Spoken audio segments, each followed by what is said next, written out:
Tonight, you guys remember Hoth Topics? Wonder what happened to those guys. And later. Who? We'll find out. At 11. Welcome, everybody, back to a long overdue episode of Hoth Topics, a podcast about Star Wars. I am someone who is very much still alive, contrary to popular belief, Ian, and joining me this week is another person who is alive, contrary to popular belief and our podcast activity lately, John. John, how are you doing? I'm doing alright. I'm realizing how much cat hair is on this table cover, which is disturbing because I do not have a cat. No, you don't. That just tells me you're spending a lot of time with cats, and the hair is getting on you. Are any of them Loth cats, mayhaps? I do not believe so. They are, unfortunately, not real and or on a different planet. I choose to believe otherwise. Because I'm currently going mad, as I think we all are. We are in the middle of the pandemic, and it has been quite a thing that exists that we've been subjected to. A couple things Star Wars related that really kind of suck because of this. We did not end up getting to go to either WonderCon or Comic-Con or Star Wars Celebration this year because conventions are places where plagues are like a problem. Unfortunately, we have not been able to do any of those things that we thought we were going to be able to do. But still kind of were able to take the time and look at some other projects. John, is there anything that you did during this COVID downtime as related to kind of maybe some costumes or anything that we were gonna do during those conventions that we didn't end up getting to do? Well, for me, life really hasn't changed because I still have to go to work every day. It's just that now that's government mandated introversion, which as an introvert has made things normal for me. But now the government's telling me not to go talk to people, which is fine, which is what I do on the normal anyway. As for any projects I was working on, before the lockdown hit, I was modifying the Star Tours ground control team costume for you, Ian. I got a new jumpsuit that actually fits you. Thought, hey, all this time I'm going to have on my hands, I'll get some good time working on it, and instead I got to not work on it at all and just keep going to work, and so there's been no progress on that. Yep. And to be perfectly honest, dude, until you mentioned it, I had completely forgotten that we'd gotten that jumpsuit. Yeah, like same. 100%. I didn't even realize that was a thing. Well, what's really nice is a couple weeks ago, the one costume company that has the Star Wars license, their ATST flight suit or jumpsuit, which is the same pattern flight suit as X-Wings and TIE Fighter pilots, I got it for like 75% off. Nice. And now I can use that one to make the one that we're making for you more screen accurate, which I'm kind of excited for. Let's see, what else? Another thing, a prop I was working on that I wanted to work on was a A280 blaster rifle, the kind that the Rebel Pathfinders or Marines use in Rogue One, right? Or a Cassian Andor's sniper rifle. The prop house that made it, a shop in the Netherlands called 3D Props. You can check out their stuff on Etsy. I'll put some links in the doobly-doo if I remember. It was a kit to go on an actual airsoft gun that I hope to turn into a functioning airsoft gun Star Wars prop to go along with my E11 blaster that's also a functioning airsoft gun. I ordered that kit back in April, and that's been delayed. The prop house that made it, the guy running it was going through a couple things. Yeah, he's posted about it on his Facebook. A large order surplus. Some things he wasn't able to get a hold of to start making props. And the fact that he had dedicated the shop's 3D printers to making the face face protection masks for local hospital workers. So the last time I messaged him about him, which was like a couple weeks ago, I was just letting him know, like, I'm not in a rush because Comic-Con got canceled, Celebration got canceled. If you're dedicating your printers to doing something else, please go ahead and do that. I'd rather real people get masks than me get a fake space gun. Right. So, what else? Anything else? Anything else prop-wise? Well, there's the big thing. No, specifically for me. Yeah. For you... I think that's it. Yeah, I think I that's just wanted to finish those things before Celebration. Yeah. Which we did not do. No, because, well, we got another 2 years, so we're good. Exactly. Which is good, because another project that we have probably going to take about 2 years to finish completely. So... What is that, Ian? Well... What did you do? Well, John... What have you done? What have I done? Oh, boy, what have I done? What has he done? So, you know how we were going to go to these cons, right? And what somebody does when they go to cons is they, save up a certain amount of money in order to spend at these cons for food or stuff, collectibles, probably a hot dog. I don't know. Art the prints usual. that are going to stay in a cardboard tube for years and years and never be posted anywhere. Yup. Oh, dude, like a quick side tangent. I've been clearing out my my room, just reorganizing it, and I have like a poster tube of like probably about 40 to 50 posters that they just exist there. I have 4 of those over by my TV. They're Star Wars posters. They're random movie posters from theaters. They're all those Star Wars art prints that I get hassled into buying so that you get a better deal on prints. Which I do not ever ask you to do, by the way. I just stand there and I'm like, oh man, I'm going to get one of these prints. And then the dude's just like, oh, it's like... You get 2 for half the price or whatever. You're just like, okay, yep. Yeah, I know that feel, dude. I don't have the wall space anymore to put anything up. Like one day when I finally get, my own place and I have more than 4 walls to work with, then everything's going up. But yeah, so, normally I'd spend money on these weird art prints and various other things. Well, since the 3 cons we were planning on going to are no longer a thing, I ended up taking the money I would have spent, and I bought a Purge Trooper armor set. Now, when I say a Purge Trooper armor set, it's just the Mark II clone armor, because that's what they're based on. And I got it from 805 Armor Works, I think. 850. 850? Links in the doobly-doo. One thing that's really cool about them is that a portion of your purchase goes towards, I think it's Make-A-Wish. Hey folks, sorry about the interruption. This is John, in the Edipay. While editing this, I realized we got the information wrong about the charity that 850 Armor donates a portion of their armor sales to. The name of the charity is The Cure Starts Now, which is a cancer research foundation. I will put the appropriate links in the doobly-doo down below, or in the description. And back to our regular scheduled Hot Topics programming. Which is pretty awesome. I felt that took a little bit of the guilt of I'm spending a lot of money on plastic armor. I think it goes to a cancer charity. But we'll put the links up there. The point is that a portion of your purchase goes to charity, and I'm probably going to be getting the helmet from them as well.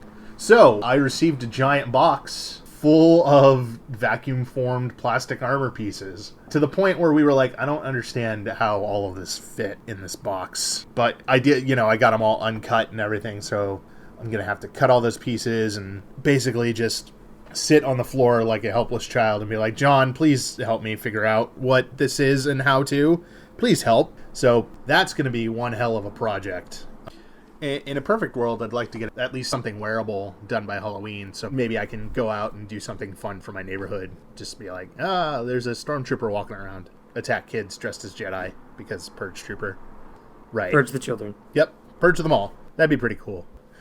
Anyway, but I totally feel you on the not being able to focus on projects, because at the very least you're still working, so you've got the excuse of I actually have to go to a job every day. They decided public access was not something they wanted to fund anymore, so I've been off work since probably about the 2nd month, and I have all these ideas and projects. I've gotten 4 Star Wars books during the pandemic that have just been sitting on my shelf. I wanted to start a thing for San Diego Sabers where I talked about real-world martial philosophy and how it ties into Star Wars. And I have a book on Zen and it's only like 80 pages, but I haven't finished it. I've read 20 pages so far, and it's all like there's just this. I have so many cool Star Wars things I want to do, and I'm just sitting around playing video games. It's just, I don't want to work on any projects that move me forward. I just want to kill time while my life is on pause. And that's totally where I'm at. But I'm hoping, now that we are sitting down and talking about Star Wars again, that maybe this will help kick into gear some of those projects, get the Star Wars wheels chugging again. Hopefully next week or the week after, whenever we do the next podcast, I'll have more to report in terms of what we've been doing. But I did put the question out to our listeners. I asked them what people are doing during quarantine that's Star Wars related, and I actually got a couple responses here. You want to hear some, John? Yeah, I think I'd be alright at that. Awesome, because I have no idea what I would have done if you'd said no. Episode over, I guess? See you next week. One of the first person I got on my list here is, remember Ewok from Sabers? TSL, right? TSL, yeah. He asked, does Beat Saber count? And that's that VR game with, the sabers and the music, and you have to, it's like Guitar Hero, but with lightsabers. It's like some sort of beat saber. Saber. Some sort of, beat, yeah. And I told him, yeah, absolutely, it does now. I've always wanted to try that. I feel like, for some reason, it would be good hand-eye coordination training for sabers. If it turns out to be anything like Guitar Hero, I'll go on the easy mode. Anything more than that, I'll end up just, breaking lamps because I'll be flailing nonsensically. Yeah, don't do that. Yeah. Our friend Sloan from San Diego Sabers says he's making new and improving current sabers. Sloan makes some rad sabers. Was there anything that you saw before we shut down? Obviously, we're not doing sabers anymore. Till COVID's gone. Don't recall, because I don't think I've talked to him in 6 or 7 months at this point. Yeah, right? It definitely feels like that. It's been at least 4, probably more like 6. He always makes some really cool, unique saber hilts, and so as I understand, he just, has a bunch of metal pipe lying around that he just crimps and cuts and. Oh, nice. Yeah, it's cool to hear that he's doing that, because I'm stoked. I'm always stoked to see people's new sabers, and given all the time, maybe he'll have some really sweet ones when we finally get back to sabers after all this. This one's interesting. Andre says that they are doing a weekly watch party of the Jedi Temple Challenge, and I have yet to watch any of that. John, did you end up watching an episode? I watched the first 2 episodes, and I appreciated it. I like that Ahmed Best not only is just in it and back performing in the Star Wars family, but that he has gone to a lot of great lengths for his character. Like, if you've ever read interviews or see interviews about the Jedi Master he portrays, he has created an incredible backstory for him. And I think one of the coolest things for me that I like about his character is the lightsaber he carries is one made from parts that you can get at Salvi's workshop at Galaxy's Edge. Ooh. Because he wanted to make something that people could have themselves. Right. Or he wanted to have a lightsaber that other people could have. So I thought that was cool. The first 2 episodes of it I watched, maybe it changed since the last time I watched it, but it didn't seem like there was much of a format change to the challenges. Like if you watch Legends of the Hidden Temple, you weren't always going to get the same challenges. No, that's not right, because that one always was the same challenges. What am I thinking of? Anyway, so some of those old Nickelodeon ones, they didn't always have the same challenges every episode or every run. Yeah, whatever the one was with the slime. Yeah, I can only think of the host, whose name was Mark, and I can't remember what the name of the show was. Let's go with Mark's show. Let's go with Mark's show. Yeah. What's the one with the crag? The crag? Guts? It was Guts. I'm gonna go with Guts. Sure. Mark's show with Guts and crag. No, that wasn't Mark's show. That was someone else's show. Anyway,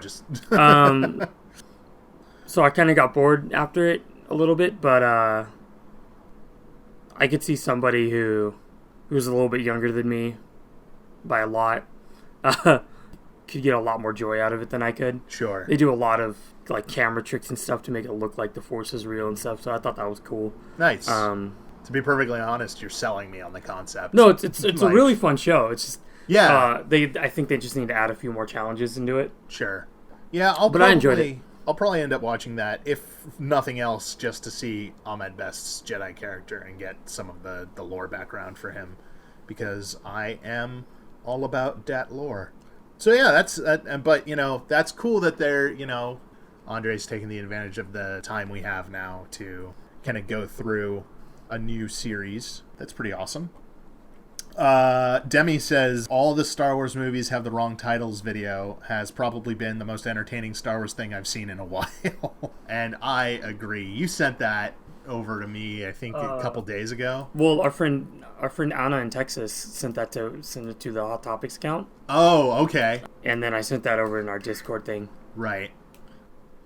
No, I thought you'd enjoy it, but I also thought it would upset you thoroughly. The only one in that I didn't like was, I think it was Revenge of the Sith. He put it as for episode 2. Right. And I don't think the Sith had revealed themselves. His argument was that the audience finds out that Palpatine has created a clone army in order to seek revenge, which is fair enough. And I agree with it. That's the only one that didn't seem to fit perfectly, but the rest of them made a lot of sense. You wouldn't have known Palpatine was a Sith by that point if you'd only watched the movies in chronological order and never seen the Star Wars movies before. Well, I don't know. I think it's pretty obvious in episode 1 that they're the same person. But the Emperor? Well, or are you just talking about Darth Sidious? It's obvious in episode 1 that Palpatine and Darth Sidious are the same person, because the only difference and change is the fact that he has a hood on and a hood off. No, that's Star Wars, though. That's how you know that they're two different people. I'm talking about the audience, not the characters. That's how Star Wars works, though. You put a hood on, no one knows who you are. Right. I'm understanding. But it's in the crawl in every movie. That I don't think that's true. It's written in black. It's hard to see. It's just but if you color correct, it's written in black. Yeah, just color correct the crawl. You got to play it backwards, and then you gotta add the text yourself. And you got to translate it from. Yeah, it helps if you take a piece of paper. Sumerian. If it helps if you take a piece of paper and you put it on the screen while the crawl's going, then you can see it. John, just because you put Post-its on your TV doesn't mean that it's right. I don't know. Is that what the Post-it on my TV says? Right there. It says that's right. It's crazy. Yeah, but that is a very entertaining little thing. It's only like a 40-second video or something, and it's pretty funny. Yeah, when you posted it, I thought I would also get annoyed by it, but I was like, no, this guy makes some good points. Mm-hmm. It's pretty funny. I think just on that note, I feel like I've gotten slightly more chill about my Star Wars opinions, just because I think between The Last Jedi and the Rise of Skywalker stuff, I'm just exhausted by the discourse. So at this point, I'm just like, yeah, man, whatever. It's cool. That's pretty funny. Like what you like. Yeah. I mean, that's kind of always been the motto, but I think I just yelled it louder. Now I'm just like, it's cool. Our friend Robert, also from San Diego Sabres, Robert says, started playing Battlefront 2. Pretty fun, other than the continual server issues, which is fair. I got really into playing Battlefront 2 again a couple months ago, and then they announced they weren't updating it anymore, and I just, for some reason, that shouldn't be a reason for me to not keep playing, because of course they're going to keep updating and keeping the servers online, but they're not doing any more major content adds, and my brain just went, nah, I don't need, but I got pretty decent at it for a while. I always played a heavy, and you had it for PS4. Yep, so I never played it online. Nope. Because I didn't realize you had to have a PlayStation subscription pretty much to play games online, so yep. That pretty much killed any enthusiasm to play that game. Yeah, which, I mean, is fair. When it was just the versus multiplayer stuff, I wasn't having as much fun until I actually sat down and dedicated some time into getting decent. But right before I stopped playing, they added a co-op mode, so it's you and 4 other players on an AI team versus an AI team. It's definitely a lot easier than the full-on multiplayer mode, but it also is a little bit more fun, I think, because you're dying every 30 seconds instead of every 4.5. But hey, maybe I'll jump back in since Robert's playing. Hopefully he's playing on a PC, so maybe I can group up with you. Send me a message. We'll get something going. That'd be fun. Speaking of Star Wars video games, real quick, did you see any of the trailer stuff for the Squadrons? I watched a few videos on the gameplay that Star Wars Explained put out, and I think they were watching... I want to say they were watching Eckhart's Ladder play the game or something. So it's a quadruple filter. Yeah, it was kind of strange. Commentary. I'm interested to see how that goes. If it's just going to be a multiplayer game or single player within a multiplayer map, like a lot of EA games have been recently, I don't know if I'll get into it as much. Sure. I miss storylines. I would love for this game to be X-Wing versus TIE Fighter sort of thing. Right. Like the game, not just dogfighting. Right. I don't think it's going to be that. Yeah. I just want to play Command and Conquer. Which is fair. I wasn't super stoked on it, and then I found out that it's going to be a $30 game release, and I can get behind that because it's Star Wars and it's not a full... Like, it doesn't seem to be... It's not trying to be a giant AAA release, even though it's Star Wars, which is a nice change of pace. So hopefully the microtransactions are kept to a minimum, and I know there's a story mode, which is probably the only reason I'm going to get it. But it also, like, it's like 2 hours or something, you know. So we'll see how that goes. I wasn't a huge fan of, like, the Battlefront 2 flying around. Like, I enjoyed it when I did it, but then it was just neglected. And every time I'd, like, try to hop on to get achievements taken care of, nobody would be in the waiting room for the space stuff. So hopefully this is a little bit more refined, a little bit more X-Wing versus TIE Fighter, which I remember I played, like, TIE Fighter on, like, an old computer, and I had like the joystick and everything, and I never knew what I was doing. Nope. So I didn't understand what was happening on the screen. Could never find anything. I just pull up until you see something. Yep. I just lazily flew around in space until I got shot down. But I still did it, and it was fun. Let's see. Sonny says, watching the original trilogy out of order, as I do, and reading a lot of Mandalorian fan fiction. You know, fan fiction's never been a part of the fandom I ever really got into. And then I thought about it for a little bit after I read this.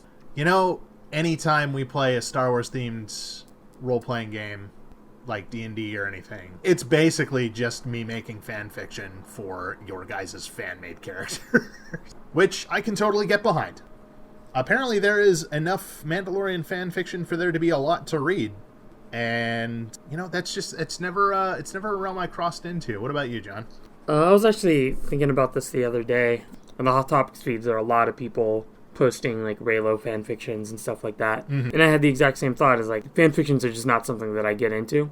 I wasn't thinking specifically Star Wars RPGs, but I was thinking, like, when we play D&D, I think we've only ever played 1 or 2 sessions that we're actually in the Dungeons and Dragons world. Right, yeah. Usually it's all homebrew stuff. What we're doing is creating fan fiction. But I think for me the difference is our fan fictions are about unnamed people in the universe. Where if you ran a Star Wars game and I was playing Luke Skywalker and then somebody else was playing my Darth Vader love interest or something weird like that, then like I don't know how I think I probably think I'm not into this. Right. It's kind of like how I really, really enjoy Rogue One because it's not main characters, it's not heroes, so to speak, with plot armor. In fact, I don't think anyone had any sort of armor in that movie. Everyone dies. Hashtag spoilers. But the more I thought about that, I'm like, it's not hurting me. It's not hurting my fandom, and it's bringing some sort of joy or happiness to somebody writing it, to somebody reading it. If people are finding connections that are personal to them within these stories, then I don't have a problem with it. The only time I do have a problem with it is when these fictionalized storylines become the default. This is what actually happened in canon. That I see a lot. Yeah, that bothers me too. And then again, like, I'm like, why am I so upset about that? Like, none of this is real. Right. It's all fake. It's all in space. But then there's still just that little part of me that, like, wants to be what we see on screen. That's canon. What's in the officially released books and novelizations, that's canon. What's in the show, that's canon. And it's really hard for me to shake that notion. Yeah. Because that's what the last 25 years of my life have been. Yeah, and it's, you know? it's one thing when it's like you're speculating on something that isn't clearly defined in the movies, you know, or in the official material, right? I've certainly have headcanon things where I'm just like, oh, I think that this happened here. But that's because there's no info there, you know? I only have the context clues of... But it's another thing entirely when you're just like, this is what happened, even though it isn't. So I get that too. I get that little frustration nugget. It's probably more intense for me just because I am a loud boy, and I also get really into lore stuff. But I'm trying to chill that down. I'm trying to simmer it down a little bit. Yeah. Be a little bit more, because I yell about let people like their things the way they like them a lot, but I also am yelling when I'm doing that. So I'm just trying to, you know, tap it down. Keep it on a low simmer, not a raging boil, you know? That's really cool, Sonny, that you're finding some things to keep you occupied in the Star Wars universe during this time. That's pretty cool. David says, Armada and X-Wing. We need to retry X-Wing because I have that starter set, which I think is outdated at this point, actually. Oh, wow. I thought he was talking about X-Wing, the Lucasfilm game, or the LucasArts game. Right, and because we were talking about TIE Fighter and X-Wing earlier. And Star Wars Armada, which isn't a thing, but Star Trek Armada was. And Star Wars Armada is a thing now. Star Wars Armada is not a video game. No, not a video game. Which is what Correct. I thought you were saying. Gotcha. You're saying gotcha. Star Wars Armada, the miniatures combat game. Yes. Which I got confused with a Star Trek video game. So now I'm back. We're good. I good. saw the existential crisis cross your face. And I was just like, what have I done? What do you mean we got to get back into these video games? I know you've never played them. I would like to try X-Wing again. I know number one fan, Tim, has been collecting some Armada and X-Wing miniatures, but I don't know if he's playing the game. Tim, are you playing the game? We need to know. Because I see him, and you know, the other thing that kind of made me want to figure that out is I went to one of the local game stores, Game Empire. They had a sale on some of the gaming mats for Imperial Assault for sale there as well. But, you know, I remember the one time we tried it, it was fun. And I think you beat me. That's a demo we played at Comic-Con, right? No, like, I actually bought the set and we tried it once at my house 7 years ago, maybe. But it was fun, though, so we should get back into that. Also, I need to finish painting my Legion minis so we can try that game at some point. Yeah, and I really like the ship designs for, like, Armada. I just can't get into another hobby right now. I've gotten so into the miniatures that I have and the D&D and costume making, and now I started doing some 40K stuff again. I can't justify another hobby. My wallet can't anyway. But it's cool. Armada and X-Wing, definitely games worth checking out if you are bored and need something Star Wars flavored in your life during this downtime. On a side note, if anyone out there remembers a Star Wars game similar to X-Wing that used starships that were printed on foam cards that you pop out and assemble, please let me know the name of it. It was out around 2012, I want to say, or 2008 maybe. I think maybe 2012. And me and my buddy Isaiah found it at San Diego Comic-Con that year, and every day we went back and bought more and more of these card packs that folded out into random ships. And I, for the life of me, cannot remember what that game was called. See, I'm really excited that this is a thing that exists because it seems like something that I could get a hold of and have a really cheap alternative for ship tokens for I don't Star think Wars the games. game actually went anywhere because I never saw it in stores. That I means- only saw it at Comic-Con. That would be sad because I could use some cardboard cutout little ships. That'd be a lot easier than trying to buy a bunch of X-Wing things for my D&D games that I run a Star Wars one maybe once every 4 months or something. Nick, Emperor Penguin Nick, says, I've started a 6-week workout regimen to help increase my stamina and hopefully lose about 30 pounds in the process.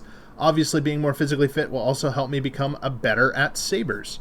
I agree, Nick, because I'm doing something similar. I've started doing workout stuff and actually attempting to train, and my arms and legs feel like jelly for about 4 days out of the week. But so far, I have been seeing some improvements. And luckily, my trainer is our friend Shasta, who works some Saber stuff into some of my workouts. It was very embarrassing and hilarious that she had me doing parries for, a certain number of time. And it had been so long since I actually sat down and went through the parries that I forgot what parry 1 was. And then she showed me what it was, and I was convinced that she was absolutely wrong. I was like, I've never seen this parry before in my life. I don't know what the hell you're talking about. I just sort of did it in my brain, and then I was like, oh, right, you're totally right. And she's looking at me like, you're an idiot. And I'm like, I know. I can't wait for Saber, like actual Sabers. I really need to get back into doing it. My practice has fallen behind. I just want to waste time. I don't have any motivation to do anything. Hopefully, we can get on that. But good on you, Nick, for starting on that. Put some Star Wars spin on some of your workouts. Makes it easier. I find I have a hard time doing anything in athletic nature unless somebody is trying to hit me with something. Shooting at me with an airsoft gun or swinging a saber at me. That kind of stuff. Okay. And then our friend Jason, who we've had on the show a couple times, he says that the UK finally got Disney Plus in lockdown, so I watched every episode of Clone Wars and The Mandalorian, tried Rise of Skywalker again but couldn't get through it, and played Galaxy of Heroes every day. I, too, have been playing a lot of Galaxy of Heroes. Me, too. Yeah, I've been. I don't know why. I don't know why either. For me, it's become part of my morning routine. So I get up in the morning, I take a shower, and as I'm having my coffee, I do my dailies. And then before I go to bed at night, I use whatever bonus energy I have to try to gear farm some stuff. I've unlocked Jedi Knight Revan. I'm working on Darth Revan right now. And I'm also training up an Ewok team to take on, to get C-3PO. It's just, it's such a... But awesome that you are going through Clone Wars and Mandalorian. Jason really wants to have a conversation about Rise of Skywalker with us. Maybe when the world isn't imploding, we'll get you on and talk about that. So yeah, since we're not allowed to fly to Europe. Oh, he's in England. Yeah, that's not Europe. Nope. Yeah, you're good. You're fine. Yep. I was gonna say I don't think we can send our airwaves over there either. But yeah, right. But he's in England, so no EU restrictions. So there is that. On a fun side note, I've been Googling that thing that card game I was talking about. It took me forever to find. Right. It is called the Star Wars Pocket Model Trading Card Game by WizKids. It debuted in 2007, and they canceled it in 2008. Oh, so it's not even like a thing. Each set was available in a foil pack with an MSRP of $4.99, designed to be playable in a mini version of the game right out of the pack. Each pack of the Star Wars Pocket Model TCG includes 4 to 8 pocket models on 2 styrene cards, 6 game cards, 2 microdice, and the rules to play the game. Now, Ian, do you remember me having a container filled with dice that were about 2 millimeter wide? Yes. Do you remember how many of those I had? Many. Those were from that game. Huh. That's how many of those packs we bought. No, I do not have them. They are long gone. So disappointed. I'll show you pictures of them. They're in one of my Comic-Con folders. Cool. But anyway, sorry, I just got really excited. No, that's cool. Now we know what they're called. It was Blind Pack X-Wing. Was basically what it was. Maybe I can. You could probably find them on the eBays. Oh yeah, or one of the sort of collectible things. Like I get a lot of old minis from the battle game. I can't remember what it's called now off the top of my head, but for my D&D stuff. Go. It was before Legion and Imperial Assault were like a thing. And Star Wars RPG. Minis, yeah.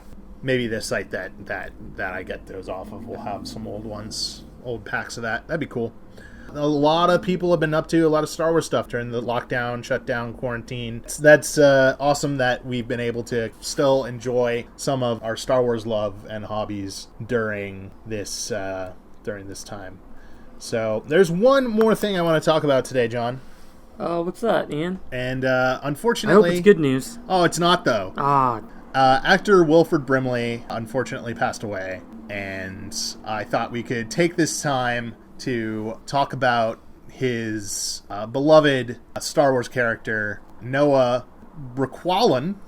Briqualin? I didn't know his last name until I looked it up today. Now, we've talked about Ewok Adventures a little bit before. I don't remember what we said during that episode. All I remember is the phrase, Mama Twani, not so much anymore. That was the name of the episode. Yeah.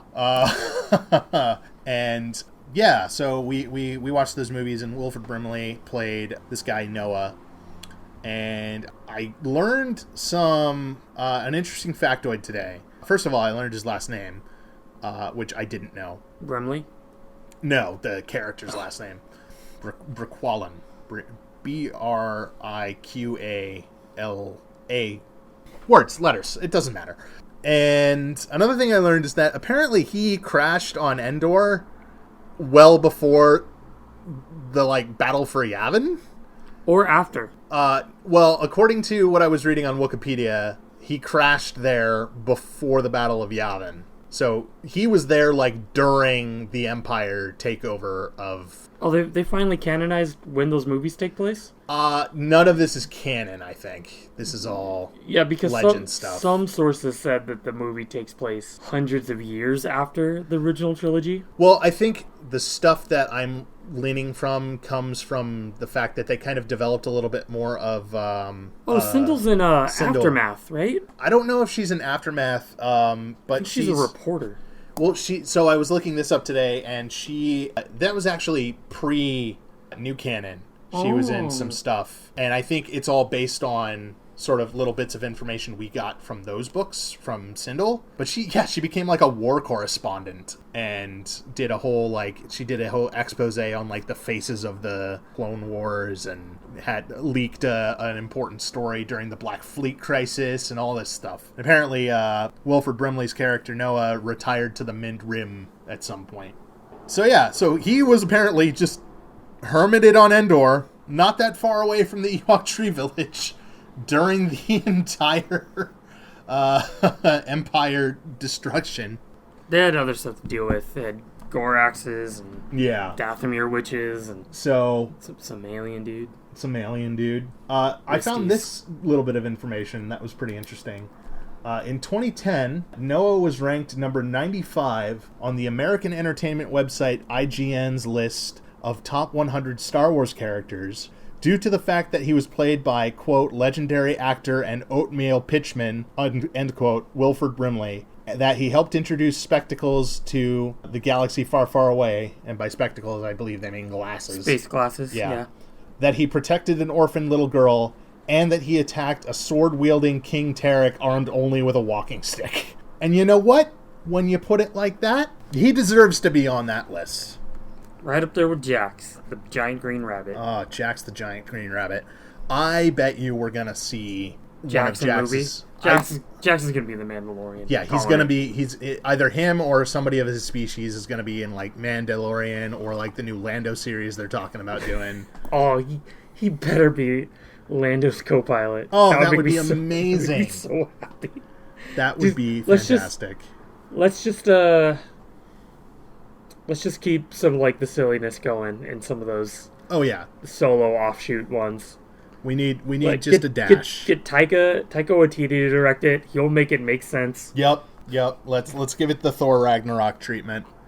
So yeah. But if you've never seen the Battle for Endor or the Ewok movies in general, maybe now's the time. You got nothing else better to do. It's an honor, Wilford Brimley. Go ahead and check that out. And I don't actually really know anything about Wilford Brimley other than the fact that he's a meme and that he was in Star Wars. So that's enough for me to say, rest in peace and have a have a good one. Let's look back on his career a little bit here. I think it was a couple weeks ago, or maybe it was last week. I don't know. Time doesn't work right anymore. Fantatrax had a really quick interview. I think it was Fantatrax with Eric Walker, who played Mace Tuwani in those movies. They were asking him stuff specifically about Endor, which he's kind of created a lot of his own canon for, which, fair enough, he's Mace Tuwani. But he had mentioned that, and I think this was in the Ewok cartoons as well, that on Endor, when an Ewok is born, the village plants a tree, and that tree becomes linked so to speak, to that Ewok as they grow.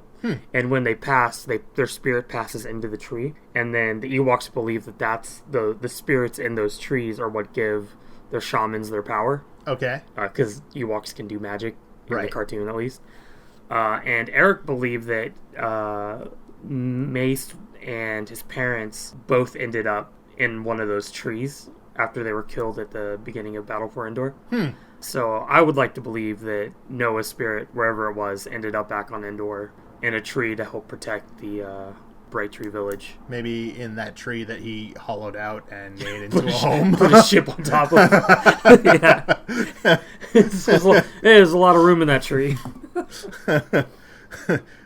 Oh, don't go over near the grump tree, folks. Yeah. Come at you without pants on.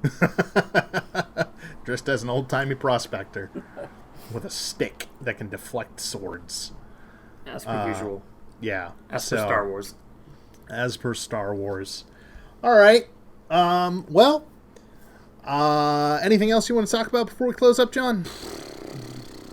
No, I think we've done enough rambling around today. Yeah, to this is... help us get back into the groove of how things work. I almost forgot how to start this recording program. On a quick side note, you were mentioning earlier when you were practicing with Shasta that you couldn't remember the parries. A couple weeks ago, I realized that I could not do the basic forms in my head anymore. Worst. So, yeah, that sucks. which is fine because I haven't been able to fight even when we were practicing. So I'll find other ways to do stuff with the club. Yeah. But yeah, besides that, that's it. Cool. That's all I got. All right. Well, thank you for joining us for another episode of Hoth Topics, a podcast about Star Wars. If you have any questions, comments, or ideas for future episodes, you can go ahead and send us an email at hothpod@gmail.com or tweet at us on the Twitters at hothpod. You can also visit our website, hothtopicspodcast.com. Hopefully, we'll get some Clone Trooper, Purge Trooper stuff up there. Finish up the jumpsuit man who Star Tours. Yep, that's the thing. One. Brain shutting down. We did get a couple ideas from friend Vok from my guild days. So maybe we'll talk about these next time around. He wants to know how the Force actually affects the Kyber crystal colors, as in purification and bleeding. Magic.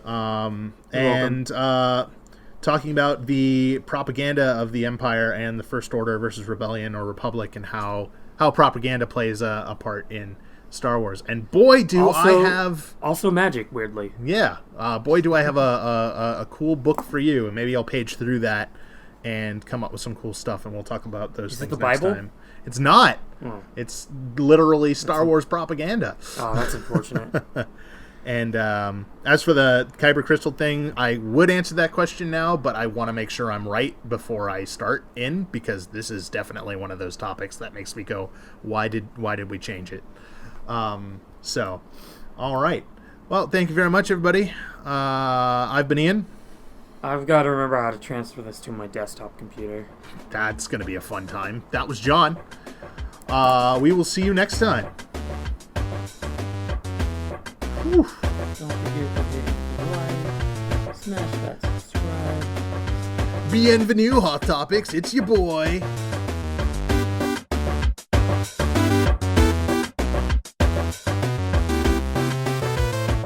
Healthcare workers. Right. So I'm not super upset about that.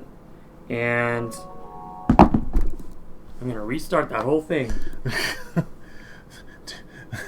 If I had known that your phone was... I would not have posted the thing on Twitter. This isn't from you. Oh, it's not? No notifications from any app are about my phone. This is my coworker sending me one-word text. What? Okay. So... Oh, I gotta mute that. I thought because I just posted a thing about we were recording. Oh, and so no, I hate any notification that isn't a text message. They're all turned off. They infuriate me. Because they usually notify me at like 3 or 4 in the morning. Like, Jack in the Box. Oh, there's a new deal. I don't need that right now. No. I can recognize your Anyway, what were we talking about? You were talking about the prop house. That Oh yes, I'm just gonna start that whole thing over. Yeah. Gonna start that whole thing over. Yeah. Gonna start that whole thing over. Yeah. Gonna start that whole thing over.